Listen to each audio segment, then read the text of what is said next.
I'm excited to kind of get us started, and it's an interesting thing to kick off because as much as, and we promoted this, hey, we're doing this dating series. It's called DTR, Define the Relationship. It's a figure of speech for that talk that couples need to have to figure out, what are we? What are we doing?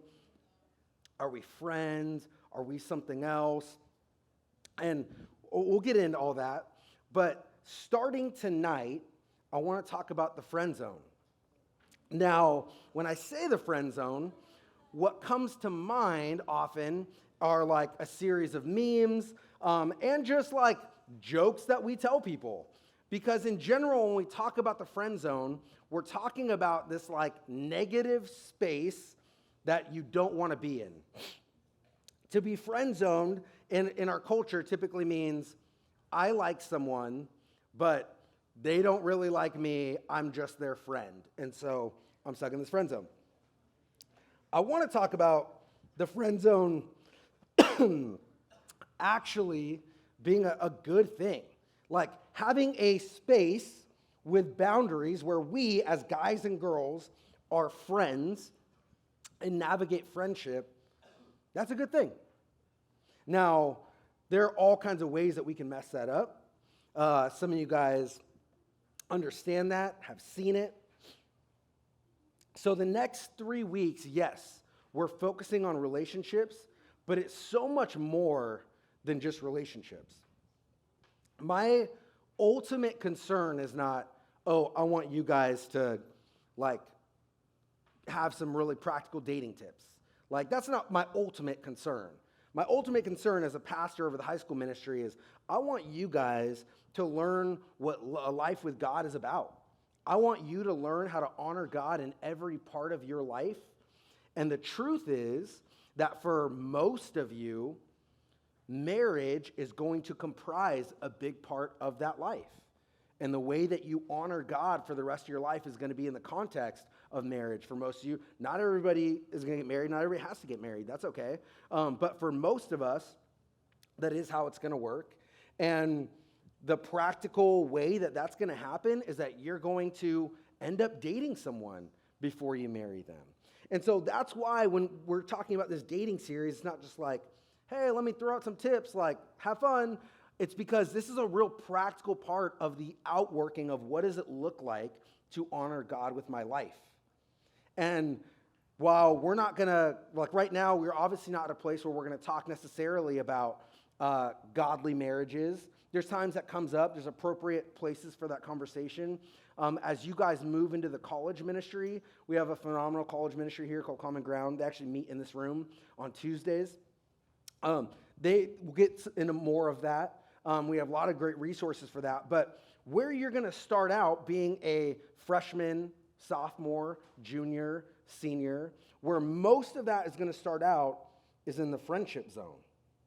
And so our goal, this is the first fill in the blank. What is our goal? Our goal is successful walks with the Lord. That's ultimately what we're after.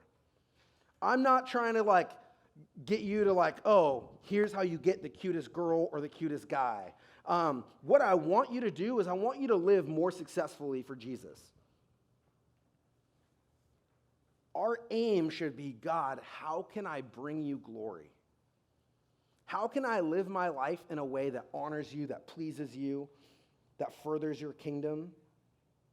And so I want to start with I think it's important to touch on marriage, since marriage is and should be the goal of this whole dating conversation. God intended us to, when it comes to men and women's intimate relationships, to be within the context of marriage, one person that we marry and are with for the rest of our lives.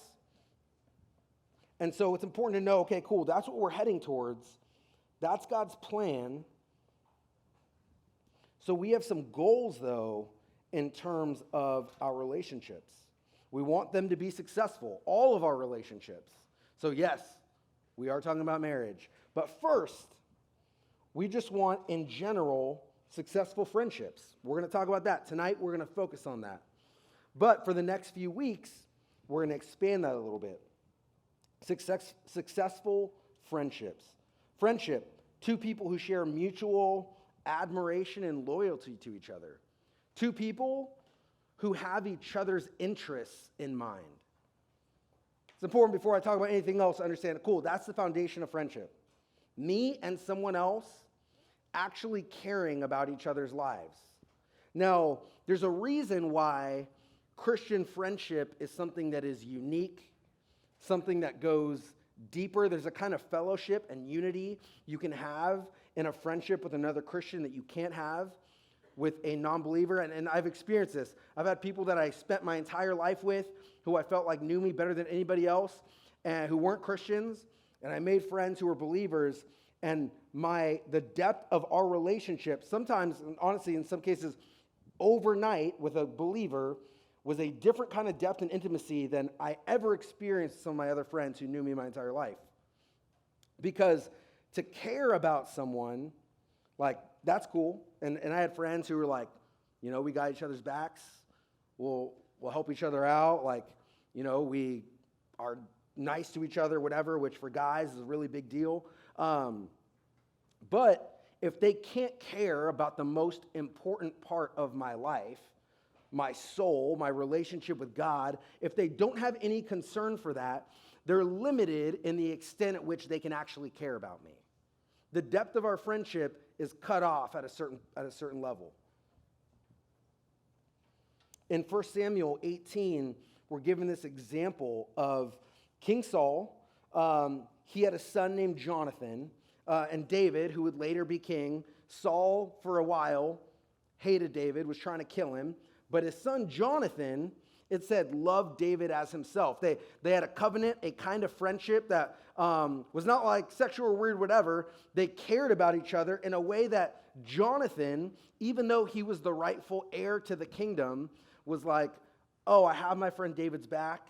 He saw that God had anointed David, and he's like, I will give up my own rights to my kingdom, and I will help you do whatever you need to do to be king. And he did on a number of occasions.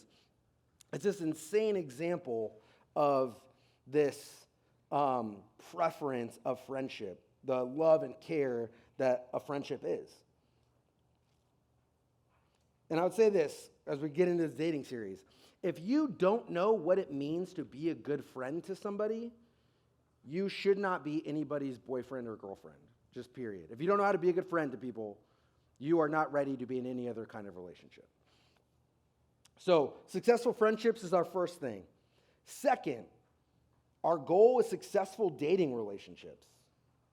And we're going to get into that. We're going to talk about what that looks like. We're going to get into some practical stuff to help you guys navigate that successfully. Like I said, it's a reality as we understand moving towards marriage.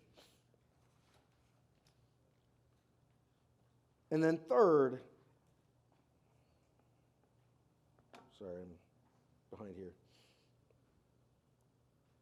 Well, actually, I want to say this. In dating relationships, the whole point of it is to discern and figure out through a shared relationship and experience together, hey, do we think we should be married? We have a goal. Do we feel like this relationship is honoring God and moving towards that goal? And so I would say success in a dating relationship is defined by one of two things. Either we end up moving forward towards marriage in purity and wisdom. We navigate this wisely, and that's where we end up. Or the other successful part of a dating relationship is to decide, hey, you know what? Maybe this isn't working out. Maybe marriage is not the best thing for us moving forward. And to separate, to break up, but without compromise, and still maintaining a high level of respect. Both of those are success in dating relationships. Either, yeah, we end up getting married, or if we break up, we do that wisely. Yes, there's a successful way to do that, and we'll get into that too. The third goal is successful marriages. A successful marriage is a marriage that's based on a covenant with God that makes two people more holy. The byproduct of that is that they're happier, and that those people in their marriage expand their kingdom influence through their relationship together, through raising up kids that honor and follow the Lord, that's a successful marriage. And so, again, now that that's like laid out, I want to say, like, our long-term goal is, God, I want to honor you with every part of my life. A lot of us are going to get married, and we want to figure out, how do I honor God in that part of my life? What does that look like? And as we're headed towards that, some of you guys are in 9th grade, like, I'm not even thinking about marriage. That's totally fine. But this is going to serve you well in whatever point you get to these places. Some of you guys are way too far ahead of yourselves already, and I hope that as we talk about this, specifically tonight about the friend zone, that you might catch yourself and realize, oh, maybe I haven't been navigating this wisely. Myself and a number of pastors on staff from even like generations before me have seen a lot of things that work well in relationships. I've seen a lot of things where people have been able to honor God in their friendships, in their dating relationships, in their marriages, and also seen so many ways where that has not worked out for them, where they've just crashed and burned at each one of those steps. And so, again, I want to be able to get practical with you guys and just say, like, hey, this is from just years of wisdom and watching relationships. For a lot of us, some of it is experience that we've had to go through. God's aim is for marriage and family to be the foundation of society. And primarily, marriage is to glorify God, and it is to make us holy. That's God's idea for marriage. He wants us to glorify him in this relationship, and he wants to make us more like him. He uses spouses to do that for each other. Anyone that's married can testify to that. I want to say this: why you marry is more important than who you marry. And a lot of us are so focused on who we marry, and I'm going to tell you right now, if you get this wrong, it's going to cause some problems for you. And I'm telling you this early on, before we even get into the friend zone stuff, because this is the ultimate goal, and I'm just teeing us up to start heading there. Matthew 6:33 says, "Seek first his kingdom and his righteousness, and all these things will be added to you." Why you marry is more important than who you marry. Again, is my idea, my focus, like, cool, God, I want to figure out how I'm going to glorify you in my life. I'm going to tell you this right now. Most people are not, especially at your age, are not thinking of marriage like that. For most high schoolers, marriage is either, one, just a door to have sex and maybe not feel guilty about it. That's what it is for a lot of high school students. Like, I can't wait to get married so I can have sex. The other thing that it is for a lot of people is, cool, I can't wait to have somebody just fill this void in my heart and meet all my needs. And I'm going to tell you right now, you're in for a rude awakening. Marriage is not going to do that for you. As a matter of fact, I've seen a lot of marriages, people I know, people I love, even people in our church, who got married because they thought, man, I've had these dreams of just this person loving me and having this intimate relationship, and I want to be fulfilled. And they get married. It doesn't matter who they marry, because no person is going to perfectly do that for them, and they end up like, dang, this is not what I thought it was going to be. This is not like I saw in that like romantic movie, and I still like don't feel fully satisfied, and like, never mind, I'm out. You've seen a lot of marriages end for that reason, because people thought it was going to do one thing, or it was just about one thing, and it's not. Marriage does answer some needs, but it's about way more than sex. And so if a successful marriage is our goal, the question is, what are we willing to do to achieve it? And are we willing to pursue that even if it's costly? And I'm going to tell you right now, it is. Everything around you, every person, every voice in our culture talking to you guys about relationships is not saying what I'm saying. They're going to give you a fast, cheap, and easy route. They're going to try to sell you on some shortcuts that I'm going to tell you don't ever work out for people. It might be costly to do it well, but it's worth it. And so I want to talk tonight about that first part, the friend zone. Why do we need it? How do we stay within it? And then also, eventually, next week, we're going to be focusing on, cool, how do we get out of that? What about when we want to be more than friends? What then? That's next week. But tonight, I want to talk about the friend zone. And so, what is it? It's clear to everybody that you are both friends. And what it should mean is that people are not constantly assuming or asking if you're dating, and that you and that person are very sure what you are. That's what a healthy friend zone is. It's cool. We know we're both friends. Everybody around us also knows that we're just friends. And we know that we're just friends. I would say this. One of the things, and I'm going to get further into this, but being a youth pastor and being in youth ministry for a bunch of years, one of the hardest things about the friend zone is you guys. You guys make this so much more complicated than it has to be. Here is a simple truth. God created both genders, and both genders reflect him in some really amazing, incredible, powerful ways. Guys, girls are incredible, and they reflect some unique aspects of God's nature that we need to see, we need to be around, and should rub off on us. Guys, you reflect some incredible aspects of God's nature. And so girls, you need to see that and recognize those aspects of God's nature. A godly guy should rub off on you and encourage you to be more like God in some of those aspects. So, guys and girls, in youth group, in church, we should be friends with each other.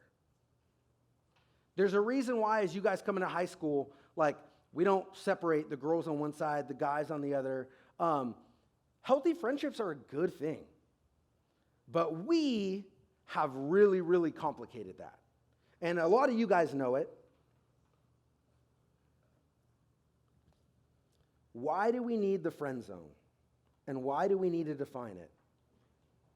Some of you guys, this is going to make some really clear sense. And some of you honestly might even feel a little bit called out. And that's okay. I'm not trying to offend anybody, but I want to equip you guys. And these are things that you should think about. The reason why we need some really clear friendship boundaries, why we need to define the friend zone, is because mixed signals leave people hurt. I'm not going to take a show of hands, but I know a lot of hands would pop up if I asked, how many of you guys have been hurt by some confusion from the opposite sex of somebody not being clear, not knowing where you were, whatever? I know it happens a lot. I hear about it a lot. I see it a lot. Some of you guys have had those conversations with me about explaining what's gone on. I get it. We're really good at saying one thing, but maybe hearing two things. We're really good at picking up on subtle clues, sometimes that aren't even there. You might not like someone. You might feel like they're just my friend. I'm not interested in them. That doesn't mean that they don't like you. And so when I talk about clearly defining the friend zone, it's creating a boundary for me and my friend of the opposite sex so that neither of us gets hurt. That's simple. It's wise. It's actually why wouldn't you do that? That makes very obvious sense. It also means that we're careful that the things that we're doing are maybe not interpreted as flirting. I think we all know that person. Don't point to anybody in this room, but we all know that person who's just their flirt. Every interaction of theirs with the opposite sex just comes off as really flirty. And I would say some of those people genuinely don't know that they're doing that. A lot of them do. But it's important that we think about, cool, if I'm going to have a God-honoring friendship with the opposite sex, it should be really obvious. It should be really clear what we are. there's this truth that you guys need to know. I've said it. It's been a while.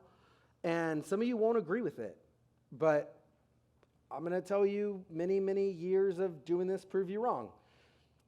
It is exceptionally rare that two people of the opposite sex can spend a lot of time together or talk a lot together without one of them developing feelings for the other. It's true. And there's always someone who's like, oh, well, you don't know me and my best friend, so-and-so of the opposite sex. And I'll be like, cool, give it a few months, give it a few years, but someone's catching feelings. Maybe it won't be you. Maybe you're like, nope, I have no worries about that. That doesn't mean they won't. It's just the truth. So we need to define the friend zone, because if I care about this person genuinely, like this person's my friend, I don't want to hurt him. I don't want to leave him confused. We also need to define terms because of quote-unquote Foothills dating. I want to say this. For so many reasons, I hate this term. I can't stand it. It bugs me when I hear people use it. It like makes me defensive for a couple reasons.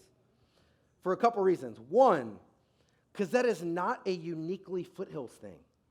It has to do with being in a community of people like a church is, and being around each other. So there's some things that are good about us being a church, being a youth group, that contribute to wisely navigating some of these things. But part of us being a church youth group is that there's some things that maybe get confused. So what's good is that, we talk about standards. So we all have some kind of basic knowledge of that. What's bad is that those standards sometimes can be vague and they vary among people. And the reason why I get mad about Foothills dating is it's not just Foothills thing. It's in lots of big communities, especially churches, that exists. But also, all of the students that call out blah, blah, blah, Foothills dating, the reason Foothills dating, that term is a thing, is because of you. It's because y'all talk too much. It's because you gossip. It's because you won't let anybody just be friends without being like, oh, we need to ship them. It's so stupid. But I'm serious, and you guys know it. It keeps you from being able to just have a normal conversation because, oh no, everyone's going to think that I like that person. Everybody's going to comment on it. Rumors are going to start. They're going to think I like them. And I think that's honestly part of why we don't have healthier just friendships among guys and girls in the youth group, is because everybody gossips too much. And it's a bummer, but I want to tell you, it's not us and our leadership team that are like, hey, let's create these weird pseudo things and call them relationships where they're not. You know who's doing that? You guys. And so I'm not saying to be hard on you, but you guys can do that better. And you will be glad for it. Like I said, it makes it hard to just be friends.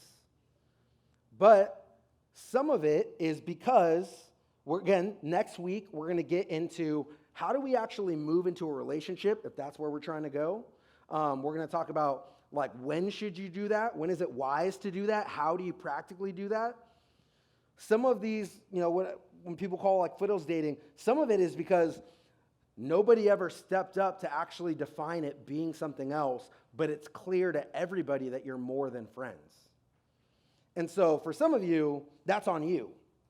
You're taking this friend zone thing outside of its boundaries, and that's why people are confused and assuming that you're something else. But like I said, that third thing, we talk too much. We do.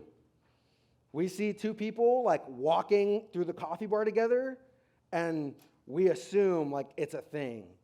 Did you see so-and-so and so-and-so walking in, and they're we just checked in at the same time. What are you even talking about? But it makes it where and I've talked to students who are I'm afraid to be seen talking to anybody because everybody's going to assume that it's something that it's not. And it's unfortunate. We need to get better at staying quiet. And so, again, when we do this, it makes people not want to put themselves out there because Everyone's going to say something. But then the other terrible thing about everybody gossiping too much is that when somebody really is interested in pursuing someone or wanting to move towards dating, they'll keep it a secret and hide it from everybody because they know everybody's going to talk too much. And that's also not a healthy recipe for a relationship. To be like a secret hidden thing never works out positively for people. I'm going to say, like, it's going to be a lot harder to honor God in your secret relationship. And again, we'll get into navigating like successful relationships, but we need to be careful to catch ourselves, to not contribute to making this harder for everybody, including ourselves. The fourth thing, why do we need to define the friend zone? Because our expectations can be silly. Sometimes we expect that we're going to find, like, first off, you're in 9th through 12th grade. So we got anywhere from like 14 to 18, maybe 19 if you were like born, at whatever time and fell in that weird gap. But none of you guys are going to have everything like figured out. You're not. I don't know that any of you guys by the time you graduate are going to be in this like place of like independence and financial security. Most of you guys are getting dropped off by your moms here. And like that's fine for where you're at in life, but you need to recognize where you're at in life. And you need to recognize where the other people that are here, your peers, where they're at in life. Again, our expectations can be silly. Sometimes we think that if we're dating someone and it doesn't work out, like, oh man, something went really wrong. That's not necessarily the case. I could be interested in this person, and we could do all the right things and navigate this really wisely, and then decide, you know what? I don't know that us together is going to be the best thing for our future. I don't know that that's going to be what most glorifies God. Clearly, we have some differences that are just going some different directions, and we can part ways amicably and respectfully, and have that be okay.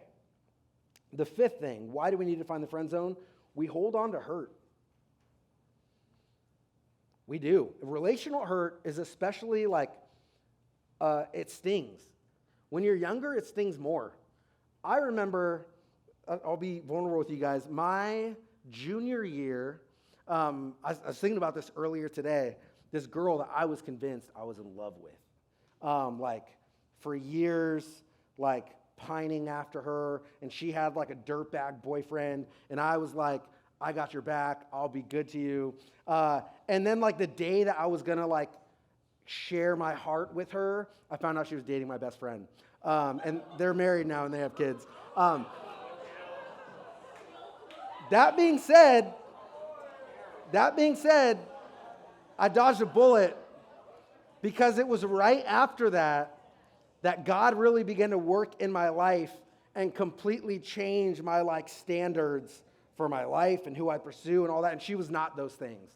And so I'm really grateful. I'm happy for them. I'm grateful that that's not where I'm at. But we hold on to hurt.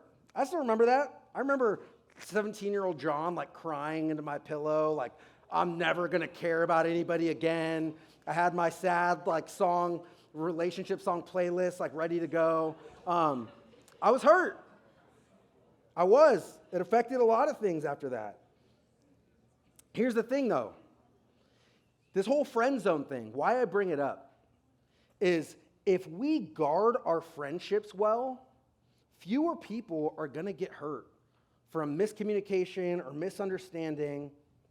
And if we get to know someone well, just as casual friends in appropriate friendship settings, then there will be less people that we move into dating relationships with. I want to repeat what I just said.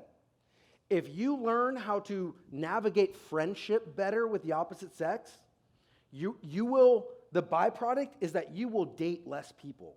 You will have less baggage and less problems and less broken relationships because you learned how to get to know someone as a friend. It's the truth.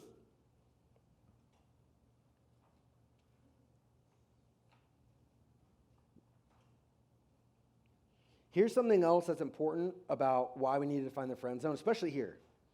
I realize you guys have other like social networks and stuff outside of this room, but also a lot of you guys in this room are well connected here and to other people here. And we're in this church community that God's brought us into.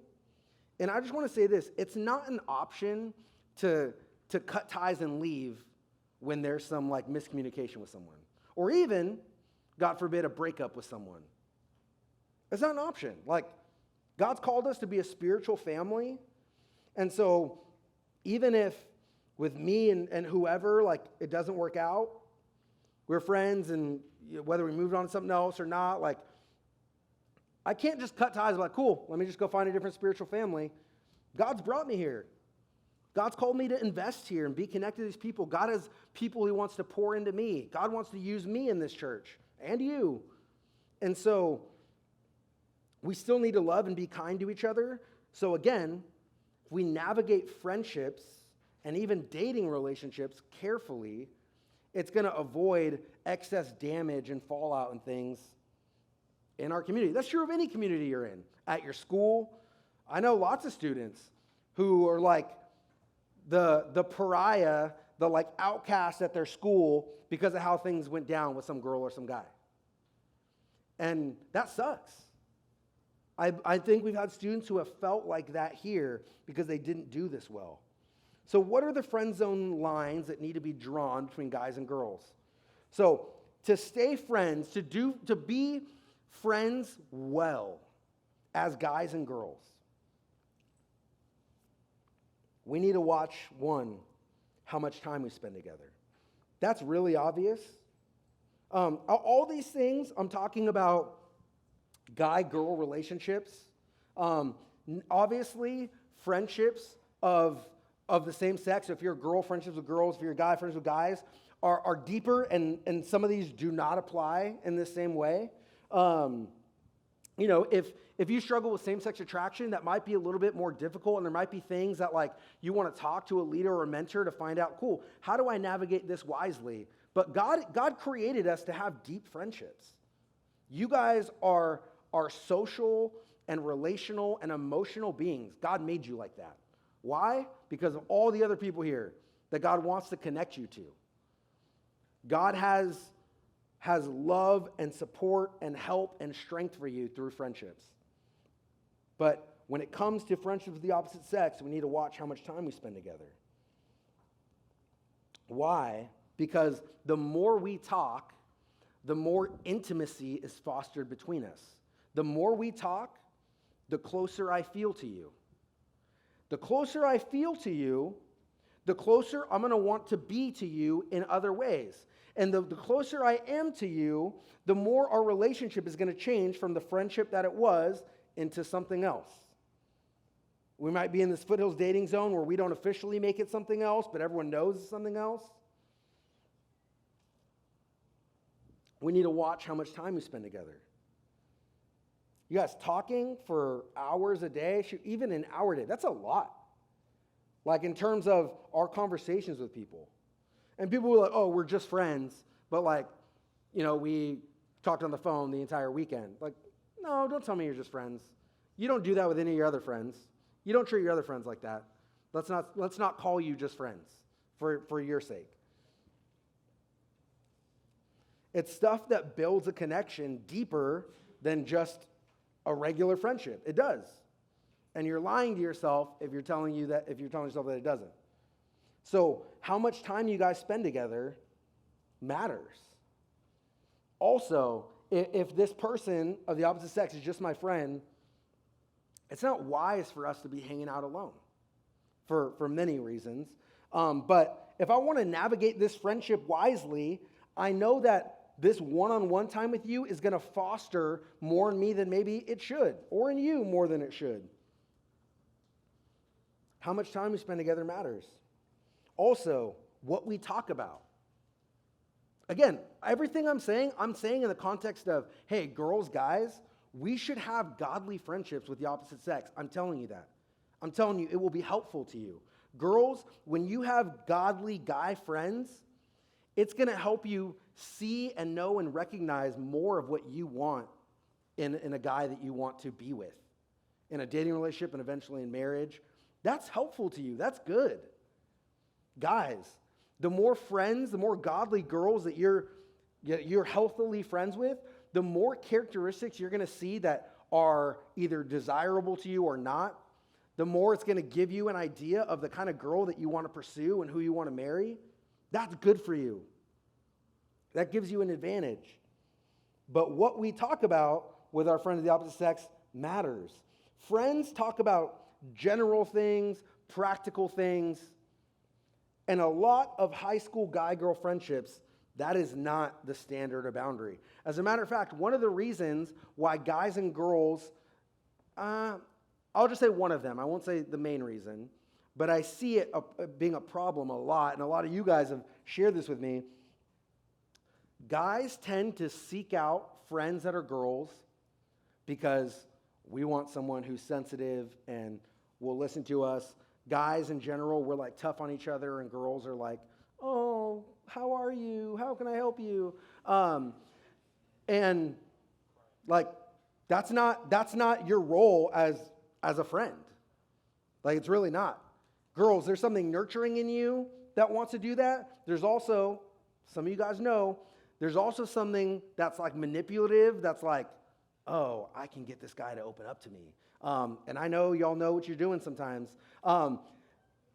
Girls, you guys often seek out friendships with guys. One, some of you because you're nurturing. The other part, though, and I say this to guys and girls who tell me, oh, all my friends are the opposite sex because girls are like, oh, girls are drama. And then guys are like, oh, guys are dumb, guys are immature. Here's what that means 99% of the time.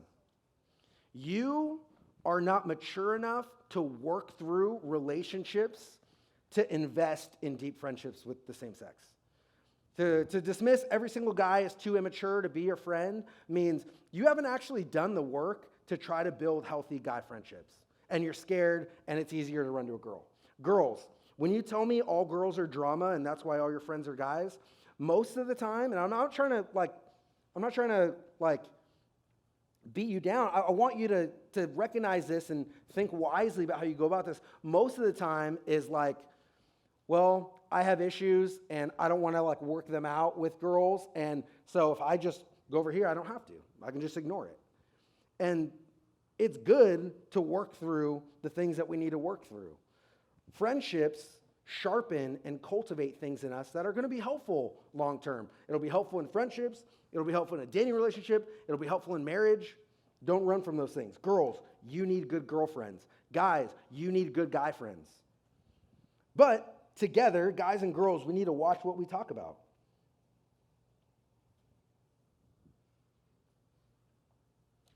This relationship of girls being sensitive and caring, that's great in the context of a healthy dating relationship, and marriage is going to be an insane blessing to you guys. Girls, guys more like simple, pragmatic brains are going to be a blessing. Sometimes you're not going to like it, but very often it's going to be a blessing to you. They're going to be a piece and a rock and a help to you in a dating relationship and marriage that you're going to be really grateful for. But in friendship, there are things that are reserved for more intimate relationships, and friendship isn't one of those. Like I said, I want to recognize we haven't done that super well, but we need to think about that, what we talk about. The deep personal stuff, your deep personal struggles and failures and temptations and the tough family things you're going through, don't talk to your girlfriends or guy friends about that, if they're the opposite sex. Don't go to them. Girls, you need some girlfriends who can relate to you and empathize with you and love you and support you.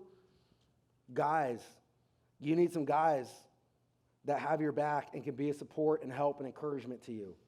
Some of you guys are like, cool, I don't know where to find that. How do I do that? We have small groups. The whole point of small groups is to literally create what I'm talking about. They're not perfect at it, but a lot of you guys have experienced some of that depth of relationship in small groups. We even have adult leaders to help give you wisdom and clarity and direct those friendships to do just what I'm talking about. So if you don't go to a small group, go to one. That's where you're going to find some deep friendship. That's where you're going to find some people that really have your back. Don't go to that girl or that guy for that. Third thing, lines that need to be drawn, where we are and who is with us. If we're hanging out, it should be in public. Shouldn't be alone. It's really obvious to anybody in the world that's paying attention. There are times and spaces and places that foster intimacy. As a matter of fact, marketers and hotels and restaurants, they pay insane amounts of money to create spaces that make people feel more intimate with each other. That's part of what they do. It's part of why they design things the way they design them, down to every single detail, even the things that we'd never think of. That being said, so if it's obvious that there are places and situations that foster intimacy, and I'm trying to navigate a friendship with this person, I need to be careful then about the places that we go, and also who is with us. We wanted this friendship zone is so that you guys wisely get to know people. It's a good thing. So much of this can happen really easily and safely within a group. It really can. Like, getting to know someone does not have to be this, like, we're sitting alone in empty rooms asking each other questions. I mean, as a matter of fact, it sounds really awkward. But in a group setting, when you're around the opposite sex, is a really healthy way to get to know them, to get to know individuals, to ask questions. And the group dynamic tends to weed out a lot of the, like, private, intimate, things that maybe would come up if it was just us. But we're not going to go there because of the other people around. That's good for you. We should be trying to grow in this, getting to know people safely. And again, where we are and who is with us. You guys, one of the things that, like, frustrates me, grieves me, is I know that some of you guys are trying to do this well. I know that some of you guys are not eager to get in relationships.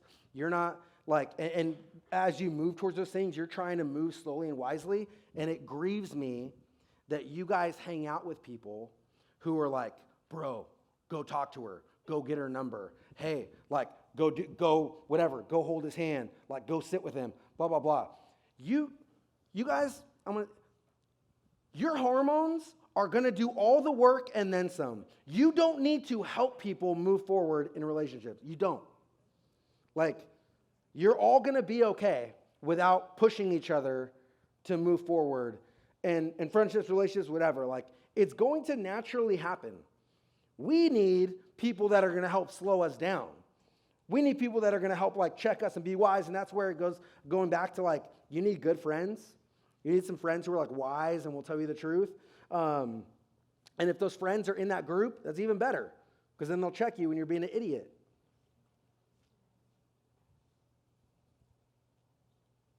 Fourth, what promises we make. That's a line that needs to be drawn. If we're just friends, then I'm not going to talk about us being more than friends. If we're just friends, we're not going to have conversations about, like, our future or whatever else, because we're just friends. We're not going to talk like we're more than friends, or before we have a conversation about being more, we're not going to talk about being more. That's reserved for a different dynamic of relationship that we're not in. And I would say this to you guys: don't tell this person something you wouldn't say to other friends. Again, there's going to be a time, though, for some of you guys. It might be a while from now, and that's fine. There's no rush. I mean, a lot of you guys, if you choose not to date till later on in high school or after high school, like, you'll probably be better off for it. In this room is a graveyard of sad, broken relationships and hurt and whatever from all the people who sat here before you and didn't do this well. So I'm going to tell you, the longer you wait, the older and more mature you get, the better this is going to serve you. But when you get to a place of deciding, I want to be more than friends with this person, I think I could see this moving forward, we're going to get into next week what that should look like. The last thing I want to mention, the line that needs to be drawn, is the means by which we talk to each other. Now, I know that you guys get this all the time, your generation. But like, it's true, I'm not that old. I'm 35 soon. And I had a cell phone growing up. I had a cell phone in high school. I had all those like same things that you do, just like some less apps. But it was all there, every single like means to communicate. But you guys are encouraged to talk and interact in ways that for us would have just been like, we're not doing that. And that's not like, for a lot of you, it's not your fault. It's the culture that you're raised in and how things are promoted to you. But the means by which you talk to each other, you should think about. I'll say this, like, I think Snapchat is the very worst medium to talk to anybody in because of the nature of knowing that things are going to be deleted. It truthfully just makes it easier to say things I wouldn't normally say.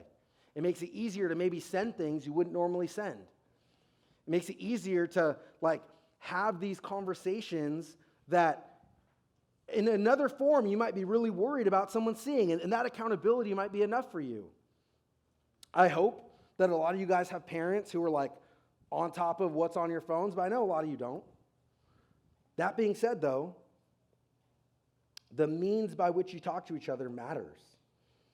And I know not a lot of people talk on the phone anymore. I know a lot of you guys, like, we're good at texting, and a lot of us are bad at, like, real human interaction.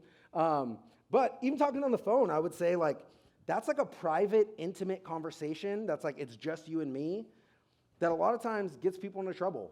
And I'd be like, cool, if you're just, like, friends of the opposite sex, I wouldn't advise you to just have one-on-one phone conversations with them. There are plenty of like situations in which to like have conversations with friends that don't require that. Especially considering if you're the opposite sex, you're not going to be one of my like deep close friends, and those are going to be people that I might need to call about things, not you. Back to my earlier point, friends talk about practical things, general things, and most of the time, just sitting on the phone, especially for hours like some of us do, most of the time is not that, and it's very easy to turn into something else.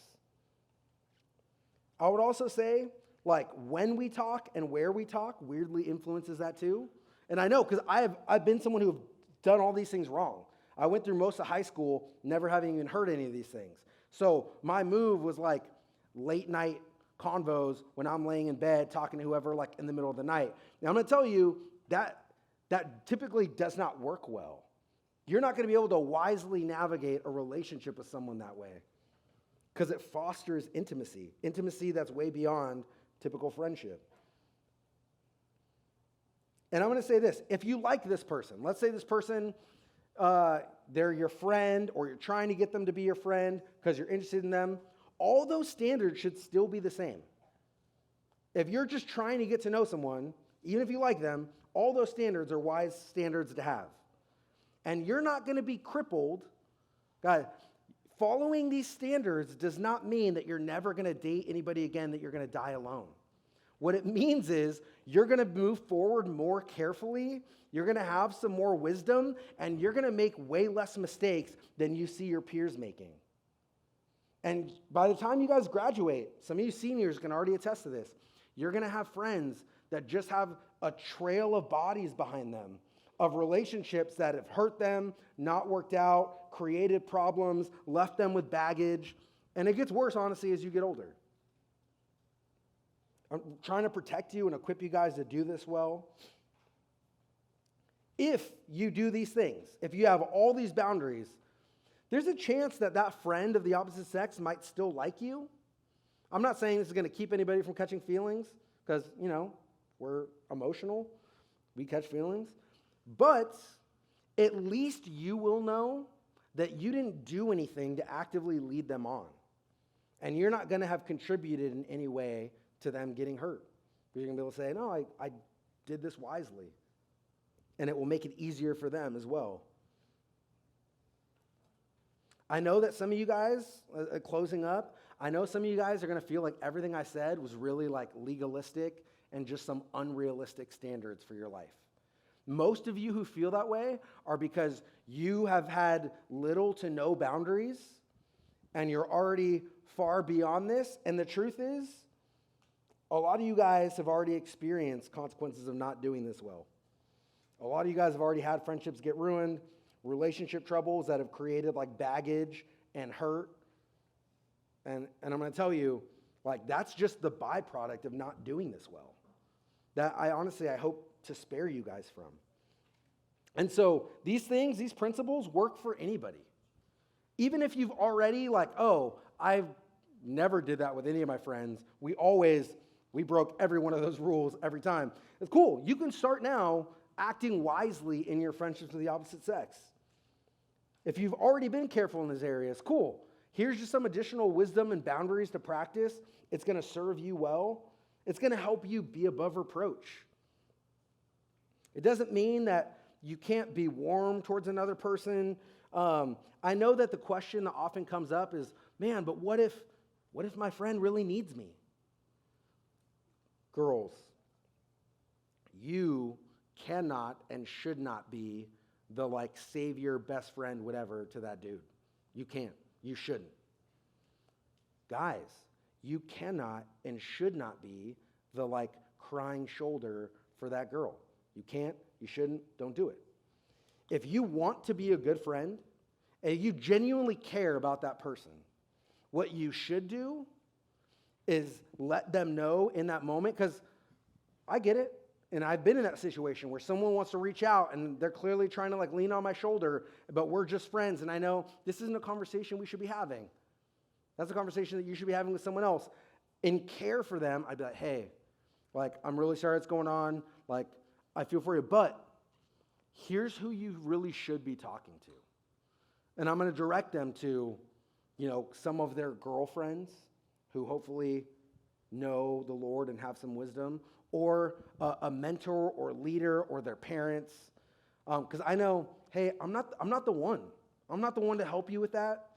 Truthfully, you shouldn't even be trying to put me in that place, but okay, I know that you just want help. But I'm going to direct you to, hey, here's who you should talk to. Girls, do that with the guys. Hey, have you talked to your small group leader about that?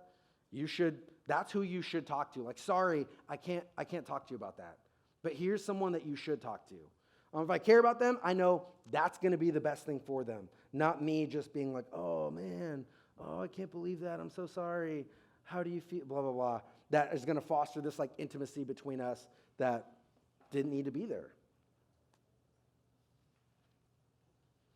I want to invite the band back up here. I want to say this. Look, I know that for a lot of us, long-term, it's hard to talk about long-term.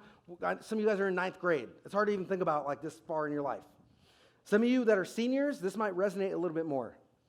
Long-term, part of how most of us are going to end up glorifying God for the rest of our life is going to be in the context of our marriage. Now, friendship and dating are just natural steps before we get there. So then the goal is, all right, we know we're eventually going to end up there. We don't need to talk about it yet. If I'm 14 or even 18, like, cool, I'm not near there. But if I know that's where I'm headed, my goal now can be, cool, as I head that direction, I want to get there with the least amount of damage possible. I want to get there with the least amount of regret or baggage or heartache. Like, I want to wisely protect myself and others. That really should be our focus and our motivation. And if any of you guys have questions, come talk to me afterwards. If there's something that like left you confused or you're like, well, what about this? Please come talk to me. I'd be glad to. I'm going to hang out right here at the end. We are going to close in a song of worship because I want to give you guys an opportunity to get prayer. We're going to worship and just glorify God. The way that God created us is so cool. Like, God creating us for relationships is a blessing. Friendships are a blessing.